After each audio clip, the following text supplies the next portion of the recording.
मन में एक भ्रम उत्पन्न हो जाता है।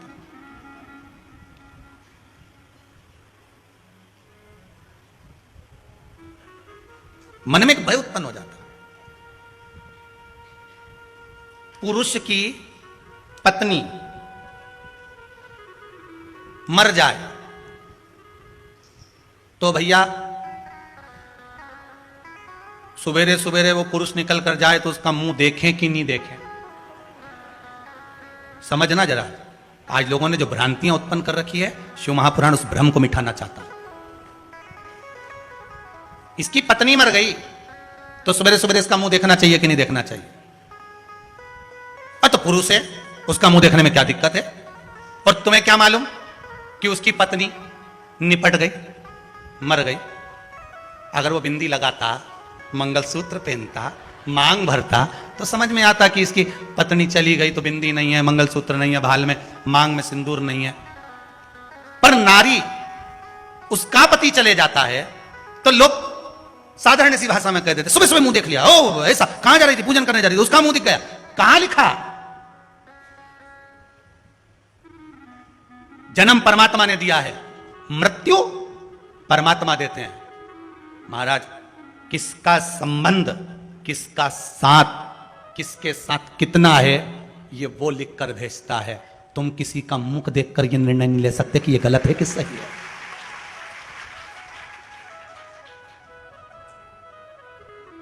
एक बेटी ने प्रश्न किया है, उसने लिखकर भेजा है, मेरा नाम मत बोलना, नहीं बोलूंगा।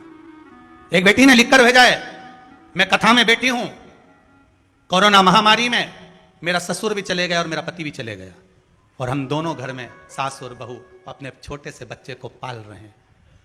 आज हमारे परिवार के लोग, हम निकल कर जाते हैं तो पूजन में कोई जाता है तो हमारा मुंह नहीं देखते। मेरा निवेदन केवल, उसका नाम नहीं लूंगा ना, उसको मैं खड़ा करूंगा। ऐसी एक बेटी नहीं, एक माता नहीं, ना जाने कितनी होंगी। अगर मुख देखने की लीला होती तो मेरे राम जी महाराज के पिताजी दशरथ जी शांत हुए थे तो मेरी 3 माताओं का भी तो मुख था।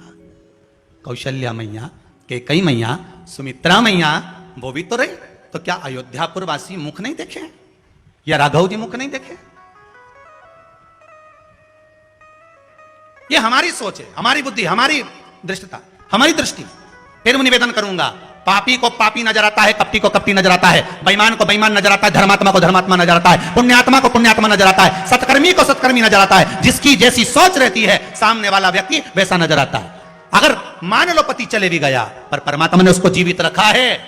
क्यों रखा है? कि जाने वाला तो चले गया, पर तू जितना दान करेगी, पुण्य करेगी, भजन करेगी, स्मरण करेगी। जैसे पति नौकरी करता है और नौकरी करने पर चले जाता है तो पत्नी को आधी तनख्वाह आती है, उसी तरह पति के जाने के बाद पत्नी जितना दान करती है, पुण्य करती है, सत्कर्म करती है, उसका आधा हिस्सा पति के खाते में जाता है। और पत्नी के जाने के बाद पति जो दान करता है, पुण्य करता है, सत्कर्म करता है, पति का करा हुआ उस पत्नी के खाते में जाता है। अब सत्कर्म करने के लिए छोड़ा है, दान करने के लिए, भजन करने के लिए। करो एकादशी का व्रत, करो प्रदोष का व्रत, करो शिवरात्रि का व्रत, हर महीने आती है, करो भगवान का भजन, उसका पुण्य आधा उसके खाते में जाए।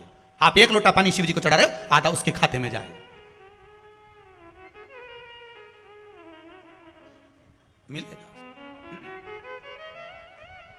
जब दोनों साथ रहते हैं ना, बहुत ध्यान देना महाराज, पति पत्नी दोनों साथ रहते हैं ना, अच्छा दोनों साथ रहते हैं और साथ रहकर जब सारी पूजन पाठ करते हैं और वो टच करके बैठी रहती है, तब भले खाते में नहीं जाए, पर जब एक रह जाता है, क्योंकि परमात्मा के यहाँ से लिखा है, जाना तो किसी को भी आगे पीछे है, वो तो उसके हाथ में।